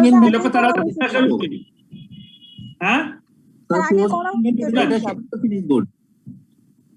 আমার ক্লোজিং ফিক্সড, আমি একটু বলে দিই, ফিক্সড ফিনিশ গুডস হচ্ছে আমার করতে গিয়ে ওটা আমরা আগে করছি ইনকাম স্টেটমেন্ট করার সময় করছি। তাহলে আমার P1 এ ছিল কত? 1100 ইউনিটের জন্য 182 করে, আর ক্লোজিং স্টক কত টাকা, আর P2 তে 256 টাকা করে 100 ইউনিটের জন্য, এই ধরনের যোগ করলে 2,13,000 হবে। র ম্যাটেরিয়াল ঠিক একই রকম হবে, 6,000 কেজি 2 টাকা করে P1 একটা, আর একটা হচ্ছে আপনার 5 টাকা করে কত কেজি জানি, সব মিলে যোগ করলে 17,000 টাকা ক্লোজিং স্টক টোটাল। তাহলে একটা ফিনিশ গুডস, একটা র ম্যাটেরিয়াল যোগ করলে 2,30,000 পেয়ে যাবে না। এরপরে ক্যাশ, এই জিনিসটা হচ্ছে আপনাদের বোঝার বিষয়। হ্যাঁ, আমার ব্যালেন্স শিটের মধ্যে আগের বছরের প্রথম ব্যালেন্স শিট দেওয়া আছে, ক্যাশ ব্যালেন্স দেওয়া ছিল 25,000 টাকা, ঠিক না? জি স্যার। ওটার সঙ্গে আমার প্রফিট করলাম, এই বছর যে প্রফিট করলাম সেটা যোগ হয়ে যাবে, প্রফিট ইনকাম, তাহলে আমার ক্যাশ বাড়বে, তাহলে 29,000 টাকা যোগ হয়ে যাবে। এরপরে আমি খরচ করব, নন কারেন্ট অ্যাসেট পারচেজ করবো, ওখানে 40,000 টাকা চলে যাবে, তো চলে গেল। এরপরে আমার স্যার ফিনিশ গুডটা একটু বুঝতে পারেন স্যার, একটু স্যার ফিনিশ গুড এবং র ম্যাটেরিয়াল সেটা একটু বুঝতে পারেন আর কি স্যার। হ্যাঁ, এই যে ফিনিশ গুডসটা, আমি যে P1 এর ফিনিশ গুডস কত হিসাব করছিলাম, 1100 ইউনিট, আমার প্রশ্নে বলা আছে ইনভেন্টরিতে 1100 ইউনিট আমি ক্লোজিং স্টক রাখতে চাই ফিনিশ প্রোডাক্টের P1, তাহলে 1100 ইউনিটের দাম 182 টাকা করে হলে কত টাকা, সেটার সঙ্গে P2 টা রাখতে চাই 100 ইউনিট 256 টাকায় কত টাকা, তাহলে 1100 ইউনিট 182 টাকা যোগ 100 ইউনিট 256 টাকা করে এই দুটো যোগ করলে 2,13,000 টাকা হবে। বুঝছেন নাকি বুঝেন নাই? স্যার একটু আরেকবার একটু ধরতে পারিনি। আর একটু ইনকাম স্টেটমেন্টে কি আমাকে দেখায় দেন স্যার। স্যার ইনকাম স্টেটমেন্টটা একটু দেখাই দিলেই হয়ে যাবে। একটু উপরে গিয়ে স্যার ইনকাম স্টেটমেন্টটা দেখানো আছে, ওটা একটু দেখেন। ইনভেন্টরি টোটাল ক্লোজিং ইনভেন্টরি এটাতেই এখানে দেখেন টোটাল ক্লোজিং ক্লোজিং ইনভেন্টরি কত রাখতে চাই 1100 না, এই যে product 1 P1 closing inventory 1100 P1 এর, আর P2 তে 50। হ্যাঁ, তাহলে P1 1100 টাকা করে হইলে ভ্যালু করেন 182 টাকা করে কত প্রোডাকশন কস্ট 182 টাকা পার ইউনিট, তাহলে 1100 গুণ 182 করেন তো আপনি প্রশ্ন কত করেন? জি স্যার 200 লাখ এখানে বলাই আছে আপনি আর গুণ করতে হবে না, 2,00,200 কে যোগ 12,800 সঙ্গে যোগ করে 2,13,000 হাজার রাখেন। ওকে স্যার, নিচে যখন আমরা করে 2,00,200 আর 12,800 যোগ করলে 13,000 হলো, এই 2,13,000। হ্যাঁ, র মেটেরিয়ালের ক্ষেত্রে হিসাব করলে 17,000 টাকা পাবেন। আচ্ছা এখানে আসেন, তাহলে আমার তাহলে ক্যাশটা কিভাবে অ্যাডজাস্ট করতে, ওপেনিং ব্যালেন্স 25,000 টাকা যোগ প্রফিট 59,000 টাকা, তারপরে পারচেজ অফ নন কারেন্ট বিয়োগ করলাম 40,000 টাকা। Cash effect on inventory increase, আমার ওপেনিং এবং closing inventory, opening inventory closing inventory কত টাকা বাড়লো, সেটাই হচ্ছে আমার ক্যাশটা আমার চলে যাবে টাকাটা আমার থেকে, সেজন্য ওটা আমার মাইনাস। যেমন আমার ক্লোজিং ইনভেন্টরি হয়ে যাবে এখন টোটাল 2,30,000 টাকা, ওপেনিং ইনভেন্টরি প্রফিট দাম আছে 66,000 টাকা, তাহলে 2,30,000 থেকে 66,000 টাকা বিয়োগ করেন কত হয় স্যার 1,64,000 বরাবর, ঠিক আছে? তাহলে এটা cash effect on inventory increase, 1,60,000 টাকা এই টাকাটা আমার থেকে চলে যাবে, সুতরাং ক্যাশ কমে যাবে, সুতরাং মাইনাস করে দিলে, তাহলে মাইনাস করে দিলে আমার দেখা যাচ্ছে পরে আমার টোটালি গিয়ে আমার মাইনাস ফিগার হচ্ছে যোগ বিয়োগ করলে 1,20,000 টাকা, তাহলে এটা আমার ক্যাশ টাকা কিন্তু ব্যালেন্স নাই, 1,20,000 টাকা আমার লোন করতে হবে। ওই যে প্রশ্নটা বলা ছিল আমার ওভারড্রাফট ফ্যাসিলিটি আছে 3 লক্ষ টাকা, প্রশ্নে বলা ছিল মনে আছে? জি স্যার। ওই যে ক্লোজিং ব্যালেন্স ওভারড্রাফট এই জন্যই বলা ছিল, প্রশ্নে হিটসে লাগা ছিল, বুঝছেন? তাহলে আমার ক্লোজিং ব্যালেন্স 1,20,000 টাকা ওভারড্রাফট হবে, তাহলে আমার 3 লাখের উপরে আসতো তাহলে কি হতো? তাহলে তো আমি ব্যাংক থেকে পারমিশন নিয়ে করতে হতো। হ্যাঁ, ব্যাংক থেকে পারমিশন আমার নাম আছে 3 লাখ পর্যন্ত, যদি 3 লাখের বেশি তাহলে ব্যাংকে আমাকে অ্যাপ্লাই করতে হচ্ছে, আমাকে একটু লোনটা ফ্যাসিলিটি বাড়া যায় না। জি স্যার। কিন্তু অঙ্কের ক্ষেত্রে এরকম তো আপনাকে ওই গাড়াগুলো ফেলবে না, আপনাকে দেখবে যে আপনি বেসিক জিনিস অঙ্কটা বুঝে বুঝে করতে পারতেছেন কিনা, তাই না? সুতরাং ওইটা আপনার এখন মাথা আরেকটা অসুবিধা। হ্যাঁ, এবার দেখেন তাহলে ব্যালেন্স শিটে এসে গেছে এখানে closing statement of financial position assuming no dividend payment. আরেকবার একটু বলুন প্লিজ। বলেন, আমার বলেন। 1,64,000 আসলে কিভাবে একটু বলুন। গুড, এই যে আমার তাহলে ক্লোজিং ইনভেন্টরি হচ্ছে 2,30,000 টাকা, এটা বুঝছেন? জি স্যার। হ্যাঁ, প্রশ্ন দেখেন ওপেনিং ইনভেন্টরি কত টাকা লেখা আছে? 66,000 টাকা লেখা আছে। হ্যাঁ, তাহলে 2,30,000 থেকে 66,000 বাদ দিলে 1,64,000 টাকা হয়। এই যে 1,64,000 টাকা আমার ইনভেন্টরি ইনক্রিজ হইলো, তো আমাকে টাকা খরচ করতেছে না? জি স্যার। তো আমার টাকা ক্যাশ টাকা চলে গেল, শুধু এটা মাইনাস করে দিলাম 166। এটা হচ্ছে এই জন্য cash effect of inventory increase. আচ্ছা ঠিক আছে। তাহলে আমি ক্যাশটা হিসাব করলাম 1,20,000 টাকা আমার ওভারড্রাফট নিতে হবে। এরপর আমি ব্যালেন্স শিটটা সাথে দিলাম নন কারেন্ট অ্যাসেট আমার 9,90,000 টাকা, যেহেতু আগে 9,50,000 ছিল, পরে 40,000 বাড়লো 9,90,000। Inventory 2,30,000, trade receivable 2,60,000, total 4,90,000, bank overdraft 120, trade receivable 86,000। এগুলো আগের মতো প্রশ্ন দেওয়া আছে, তাই আমার ট্রেড রিসিভেবল চেঞ্জ হচ্ছে না, ট্রেড পেয়েবল চেঞ্জ হয় নাই, শর্ট টার্ম লাইবিলিটি চেঞ্জ হয়নি। চেঞ্জ হচ্ছে কি, ব্যাংক ওভারড্রাফট আমার চেঞ্জ গেছে, এখানে ক্যাশ ছিল 50,000 টাকা, ওটা নাই এখন, বড় উল্টা আমার এখানে লাইবিলিটি গেছে ব্যাংক ওভারড্রাফট 1,20,000 টাকা। তাহলে মোট হচ্ছে আমার 2,30,000। এরপরে আমি কারেন্ট অ্যাসেট কারেন্ট লাইবিলিটি বাদ দিলাম, বাদ দেওয়ার পর 2,60,000 নেট কারেন্ট অ্যাসেট পেলাম। তাহলে net current asset non current asset net current যোগ করলে আমার নেট অ্যাসেট মানে ক্যাপিটাল অ্যামাউন্ট 12,50,000 টাকা পেলাম। দিস ইজ দা আপনার কি বলে balance sheet financial statement, and this budget is for the entire year For control purposes, the budget should be analyzed as much greater detail. A sales and production budget will be prepared for each control period, typically each month or for each quarter. So, আপনারা কি কোনো প্রশ্ন করবেন এই বিষয়ে? Sir আমার একটা question. হ্যাঁ বলেন। সলিউশনের ওই পিতে স্যার প্রোডাকশন বাজেটে এখানে স্যার ক্লোজিং ইনভেন্টরি জায়গায় স্যার ট্রেড পেয়েবল লেখা আছে, এখানে স্যার এটা ঠিক বুঝতে পারবেন? ক্লোজিং মানে sir production budget D number রিকোয়ারমেন্টে স্যার ওখানে সেলস বাজেট থেকে স্যার ওই ক্লোজিং ইনভেন্টরিটা যোগ করলাম, করার পরে স্যার ওপেনিংটা বাদ দিব না স্যার? মানে স্যার বি নাম্বার কোনটা কোন মানে প্রোডাকশনে জি স্যার প্রোডাকশন বাজেট প্রোডাকশনে জি স্যার প্রোডাকশন হ্যাঁ এই বাজেটে জি স্যার এখানে স্যার এই ওপেনিং না দিয়ে স্যার কি ট্রেড পেয়েবল লিখছে স্যার? এটা ট্রেড পেয়েবলটা স্যার আমি ঠিক না এই কথাটা ভুল, ট্রেড পেয়েবল হবে না, এটা ক্লোজিং ইনভেন্টরি হবে। Closing inventory you are right, এই কথাটা ভুল আছে এখানে, এটা ক্লোজিং ইনভেন্টরি করানো স্যার ওপেনিং হবে ক্লোজিং না তো ওপেনিং ইনভেন্টরি স্যার। এটা ওপেনিং ইনভেন্টরি হবে, যে সেলস বাজেট সঙ্গে প্ল্যান ক্লোজিং ইনভেন্টরি যোগ করার পরে 6100 বিয়োগ, এটা ট্রেড পেয়েবল কথাটা ভুল, এটা প্রিন্টিং মিস্টেক শিওর একদম। এখানে আপনি ওপেনিং ইনভেন্টরি লিখবেন 100। জি স্যার থ্যাংক ইউ স্যার। এই বইতে মাঝে মাঝে কথা ভুল আছে বুঝছেন, মাঝে মাঝে এই বইতে কথা ভুল পাবেন আপনারা। আগেও কয়েকটা ভুল আমি বলতেছিলাম, এটাও একটা ভুল, এটা আপনারা ঠিক করে নেন। ট্রেড পেয়েবল হবে না, এখানে হবে কি ওপেনিং ইনভেন্টরি হবে। হ্যাঁ তো বাস তাহলে ওটা ঠিক করে নেন, এটা ট্রেড পেয়েবল হবে না। আচ্ছা এই অঙ্কটা আপনারা হাতে কলমে মিনিমাম 2 বার করবেন, আরো বেশি পারলে করবেন। স্যার আমার একটা কোশ্চেন ছিল স্যার। জি শিওর স্যার র মেটেরিয়াল 17000 এটা একটু যদি বুঝাই দিতেন। র মেটেরিয়াল 17000 যে ক্লোজিং ইনভেন্টরিতে যেটা পেয়েছি সেটা? জি স্যার। এই যে দেখেন র মেটেরিয়াল পারচেজ দেখেন আমাদের র মেটেরিয়ালটা পারচেজ দেখালে বুঝবেন আপনি। এই দেখেন প্ল্যান্ট র মেটেরিয়াল ক্লোজিং ইনভেন্টরি 17000 টাকা এখানে পাইছি আমরা। ন্যাচারাল রিসোর্স বাজেট এখানে পাইছি দেখেন 12000 টাকা পি এক্স, 5000 টাকা ওয়াই ক্লোজিং ইনভেন্টরি। প্ল্যান্ট 6000 টাকা, 6000 ইউনিটের আমার র মেটেরিয়াল ক্লোজিং থাকে এক্স এর 2 টাকা করে 12000 টাকা, আর ওয়াই এর ক্লোজিং ইনভেন্টরি থেকে ম্যাটেরিয়াল ওয়াই ম্যাটেরিয়াল 1000 ইউনিট 5 টাকা করে 5000 টাকা, তাহলে 12000 যোগ 5000 17000 টাকা র মেটেরিয়াল ক্লোজিং ইনভেন্টরি। স্যার বুঝতে পারছেন? Thank you sir. জি থ্যাংক ইউ। এখন আপনারা এই অঙ্কটা যদি 2-3 বার হাতে কলমে করেন, কনসেপ্টটা ক্লিয়ার থাকবে, মাথায় ঢুকে যাবে এবং প্র্যাকটিসটা বুঝবেন যে কিভাবে করতে হবে শর্ট খুব তাড়াতাড়ি। এই অঙ্কগুলো খুব লেন্দি হয়, অ্যান্সার করতে করতে সময় অনেক চলে যায়। সো ওই চান্সটা দিয়ে না, আপনারা বাসায় এটাকে প্র্যাকটিস করেন, একদম সহজ জিনিস।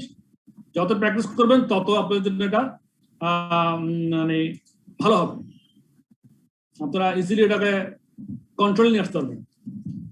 ঠিক আছে, তো আজকে একটু থাক। I hope you have enjoyed the class. এবং আগামীকালকে কি আমাদের কোনো ক্লাস হবে না? আগামীকালকে কেন, কি অসুবিধা হলে? বন্ধ হবে না বন্ধের দিন? আই এম নট শিওর, কালকে তো বন্ধের দিন। আই এম নট শিওর, শুক্রবার শনিবার তো ক্লাস হবে না আপনার, তাই না? আপনাদেরকে মেসেজ দিয়ে দিবে, আমার কথা না মেসেজ দিয়ে দিবে, মেসেজ যদি দেয় তাহলে করলেন। সবাই তো বাসায় আছেন, আর ক্লাস করতে সুবিধা আমার মনে হয়। জি বুঝি নেই আর কালকে অফিসে স্যার ওই যে জিয়া স্যার যে F1 ক্লাস নেয়, স্যার বলতে কালকে ক্লাস হবে না। ও আচ্ছা আচ্ছা, ঠিক আছে, তাহলে সবাই ভালো থাকেন। হ্যাঁ, এবং এটা প্র্যাকটিস করবেন এবং ওই শর্ট নোটগুলো নিয়ে নেবেন, যেগুলো বললাম জিরো বেস বাজেটিং, এবিবি, ওগুলো শর্ট নোটগুলো নিয়ে রাখবেন। আর অঙ্কগুলো করবেন, 2-3 বার প্র্যাকটিস করলে এই চ্যাপ্টারটা হয়ে যাবে আপনার, কোনো ঝামেলা নেই ইনশাআল্লাহ। থ্যাংক ইউ, সবাই ভালো থাকেন, আমার জন্য দোয়া করবেন, আমি আপনাদের সবার জন্য দোয়া করি। ভালো থাকেন স্যার। অগ্রিম স্যার, ঈদ মুবারক। অগ্রিম এখনো দিন বাকি আছে মনে হয়, আর দেখা হবে আপনার সঙ্গে। জি স্যার। ঠিক আছে, তাহলে ভালো থাকেন সবাই। নমস্কার স্যার।